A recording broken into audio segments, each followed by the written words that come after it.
Hey everyone, it's Benjamin. In this video, we're going to go a bit more in depth into the new time travel feature. This feature is already available for Patreon members, and this support is absolutely essential for me to keep the project going. A huge thank you to all the members, by the way. Time travel is a feature I've had in mind for a long time, and today it's here. At the heart of the website is paleoart content, whether it's videos or illustrations created by various talented artists or by myself. The website has a clear purpose, exploring prehistoric life. For me, it's neither pure science nor pop culture entertainment. It's somewhere in between. You simply travel, let yourself discover, observe, and feel a moment in a given scene at a given time.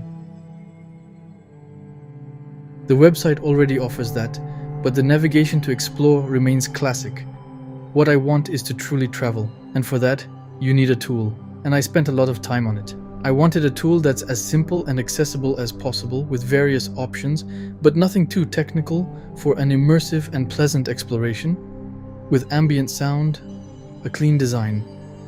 Then, I chose to display periods going back to the Cambrian and to show a median date to give users a sense of reference, but under the hood, these median dates are used for the continental reconstructions and the placement of content. And here's where it gets tricky. It was very difficult to find a compromise that's scientifically sound, but also visually clear and practical. I chose Meredith model from 2021, a plate tectonics model covering 0 to 1000 million years, available through the G-Plates API, to reconstruct the placement of today's continents by period. This serves as the base for placing content on the globe because it's easily recognizable for the user. You can identify the familiar shapes of continents even when they're repositioned in the past. But you can also display the actual continents of the period, reconstructed using KAO model from 2017, a paleogeography model that I transformed into usable data, but not used for content placement because it's far less intuitive. It's hard to match a scene to a continent whose shape doesn't resemble anything familiar. Because yes, placing the points is the biggest challenge, where to position each piece of content on the site, each representing a scene at a given date. I chose to place them based on the presumed location of fossils found today, using the Paleobiology database, a public database of geolocated fossils by species. The modern location is then recalculated into the given period, which gives a point on the continent displayed for the chosen period. On a real continent display, the points would be inconsistent, because we don't really know where they actually were at the time. Some points would end up in the ocean or in fairly unlikely places. But that's not all.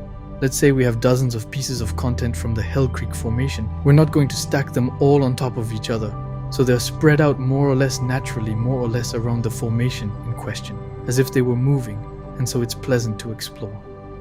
But all of this wouldn't be complete without the ability to filter.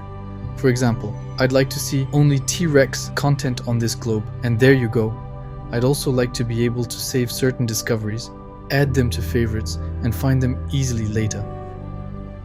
And finally, a filter lets you see only the most recent content, so you can regularly come back and check what's been added. I already use this feature often, sometimes to revisit a moment that left an impression on me, or simply to relax and lose myself in the past. I hope you'll enjoy exploring too. Thank you again for your support, and to all the Patreon supporters.